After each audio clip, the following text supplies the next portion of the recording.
We're at the power station. This is basically where it all began. It's where I was born. So what do you remember about your time here? Oh, it's a magical time. From the fall of 1980 until the spring of '83, I was the gopher in charge. I would run errands, go get the food. The Rolling Stones are recorded in this room. David Bowie recorded up here. This is a legendary place. Can you imagine one day you're a gopher, next thing you know you're recording? Boom. It's called Runaway. Changes the course of lives. And how does it feel to be back? Good. Wonderful. For me, this is all a glorious chapter in my history. I heard your new album. Love it. I'm all in on it. I like it too. This album, Forever, is just shining a light on joy. These are men that were there with me and that are there with me, and I am with them, marking this milestone and moving forward. It's joy. I think it goes back to truth. If you write your truth, the magic is the story that you created for yourselves, people will latch onto and say, oh, that's my story too.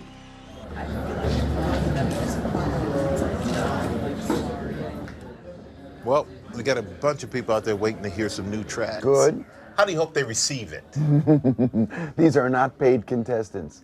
You know, I'm happy to be able to play a few tracks for folks now because I'm very proud of the record. Do you ever get nervous about how it will be received by the fans? You know, every record you put out, you believe it to be your best. How it's received after that is really not for you. You ready to go? I am ready. Let's go get them. Okay. Make them wait any longer. Should I introduce you so people know who you are? Hi, everybody. Welcome to the famous Power Station Recording Studio, Chapter 1 of my history. And this is Legendary from the new album, Forever.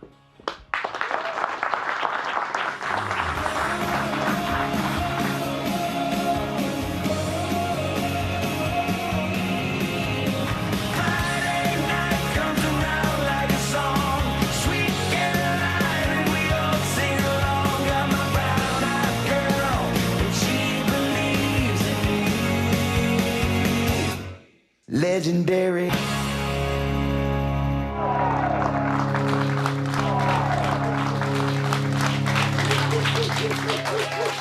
Thank you. Thank you. 40 years in anything is a long time. So my hat's off to you, the rest of the boys, and I respect you, I love you, and I thank you. So Thank you, Michael. Thank you. Thank you, everybody. Legendary. It's just so fitting for you and what you've been through and your status. It evolved, and not only in the 40 years, but the influences that I held were the makeup of a stew. A little bit of this, a little bit of that, a little bit of this. Now you have to take that amalgam and create something unique in order to be here for decades on end. It's my life now. How have you stayed so high? There is no magic potion.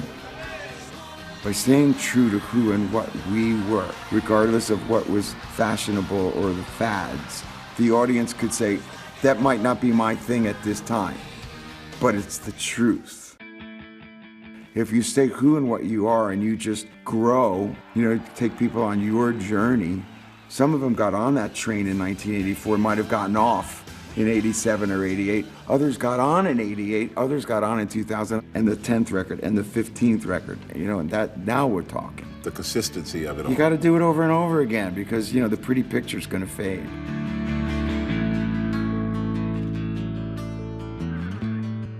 Do you feel like you've said everything that you have to say? Still got more to go? Yeah, every day is an opportunity to make a memory.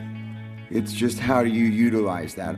When you drain everything you've got, like we do on this latest album, now I can turn it off. I can go live a life again, and in a year or two, I'll be able to turn it back on.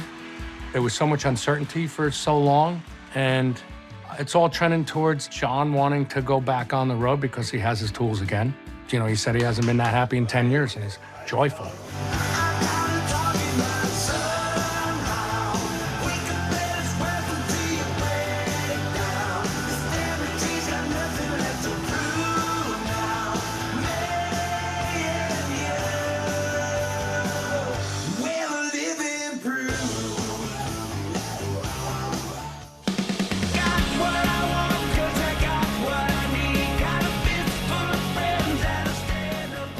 Have you thought about what you want your legacy to be?